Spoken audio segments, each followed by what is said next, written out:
काला आम एक प्रसिद्ध जगह है जहां पानीपत की तीसरी लड़ाई लड़ी गई थी। काला आम हरियाणा के जिले पानीपत में स्थित है, जो कि शहर से 7 किलोमीटर की दूरी पर स्थित है। पानीपत शहर से दूर काला आम नाम के पीछे एक दिलचस्प कहानी है। बताया जाता है कि मराठों को हमेशा के लिए भारतीय राज्यपाल को बदलने का एक विश्वास के साथ उत्तरी भारत आया था। इब्राहिम लोदी की तरह मराठा सभी संभावित मित्र और सहयोगियों के साथ साथ विरोधाभासी भी थे। मराठा सेना और अफगान सेना के बीच संघर्ष था।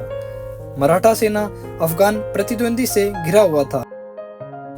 मराठों की हताहतों की कुल संख्या 75,000 के बराबर थी, जिसमें वरिष्ठ कमांडरों और पेशवाओं के पुत्र शामिल थे।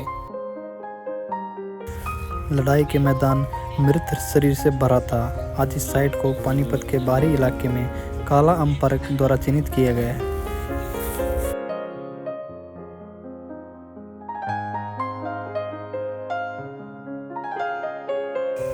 काला आम स्मारक उन मराठों की याद में बनाया गया था जिन्होंने 1761 में अहमद शाह अब्दाली के साथ पानीपत की तीसरी लड़ाई लड़ी थी।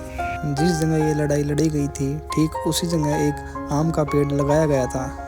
एक तरह से ये युद्धों का यादगार बन गया था।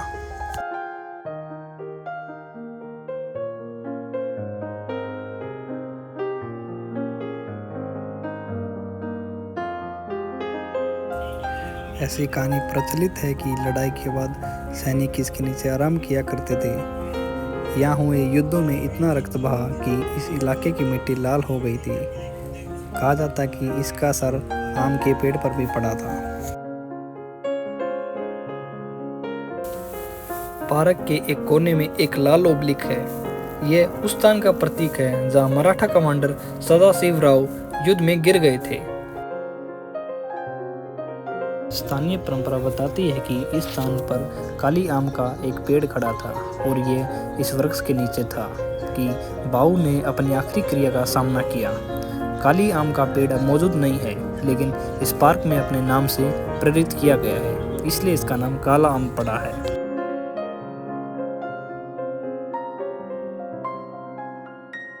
यहाँ प्रचलित मान्यताओं के मुताबिक रक्त के कारण आम का पेड़ का रंग काला हो गया था, तभी इस जगह को काला आम यानी काला आम के नाम से जाना जाता है।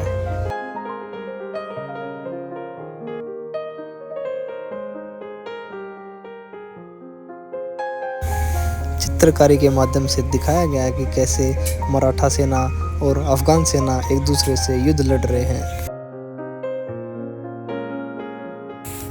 इस युद्ध में तकरीबन 70,000 मराठा सैनिकों की मौत हो गई थी।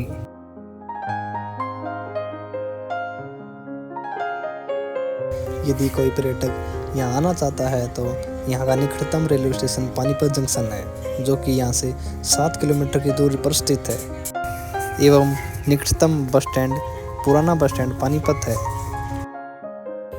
ऐतिहासिक नज़रिए से देखा जाए तो पानीपत के मैदान पर ऐसी 3 ऐतिहासिक लड़ाइयाँ लड़ी गई जिन्होंने पूरे देश की तकदीर और तस्वीर बदल कर रख दी।